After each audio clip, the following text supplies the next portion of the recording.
Hello, and welcome to Learning Without Tears, Ask an OT. I'm Katrina Erickson, and I'm an occupational therapist with 30 years of experience.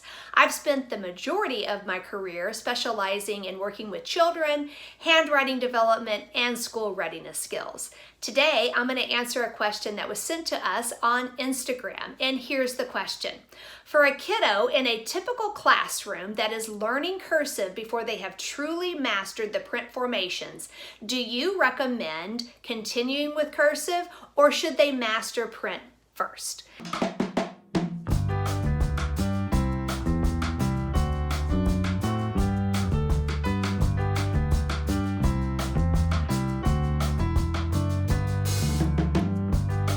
That's a great question, and one that I get asked quite a bit. And here's the simple and straightforward answer. Yes, as long as a child is in a typical classroom in the second or third grade, if they haven't mastered print formations, that's okay. They're ready to learn cursive. And here's why.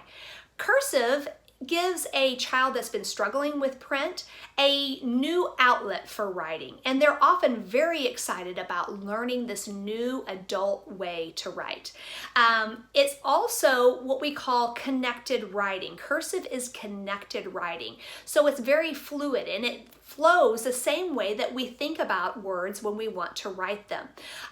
If you think about it, when you are writing a word in print, there's all these individual stops and starts as you make each and every individual letter, okay? But if I was writing in cursive, it flows and connects together. It's very fluid.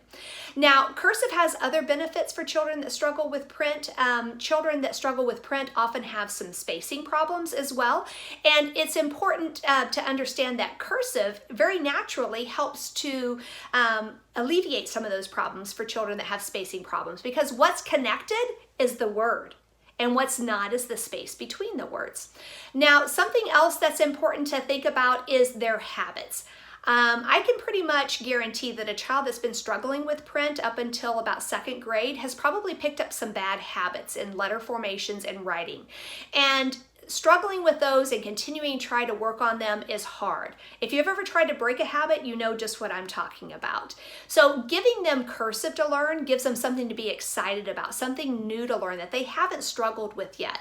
And they can kind of leave print back behind them. That doesn't mean that you should not ever address print and try to fix it and help them learn print, but it gives them a new outlet, something they haven't struggled with yet. All right, so those are my top tips for why it's the right time to teach it. Now, let me share with you 2 tips for when you are teaching cursive to your children. And what you want to do is make sure that you keep it child-friendly and use multisensory strategies. I'm going to share my favorite multisensory strategy with you, and that's called wet, dry, try, and it's perfect for cursive. This is wet, dry, try using our blackboard with double line. And wet, dry, try is just the process of writing over letters and tracing over them with a wet sponge, and then with a paper towel, and then moving on to a chalk piece. So I have a little damp sponge, and as I am tracing over it, I'm feeling it. I'm using the larger muscles of my arm to feel those movements as well. And I'm going to say the formations for it so that I'm working on that repetition and that good memory and recall of how to make the letter correctly. Are you ready? Here we go. Magic C, up like a helicopter, bump, back down, turn, aim for the corner, travel away. Now, we use child-friendly language. You heard me use things like up like a helicopter, back down, straight, right? That helps them know the movements that they need to use.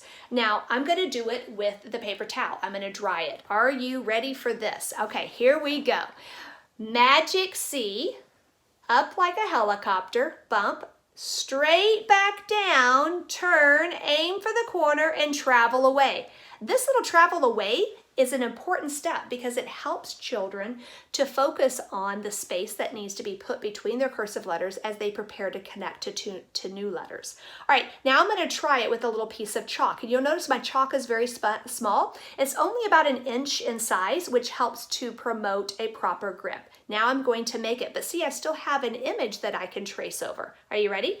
Magic C, up like a helicopter, bump, straight back down, turn, aim for the corner, and travel away. Look at that G. Now, that is a great way to practice individual letters as well as words in cursive.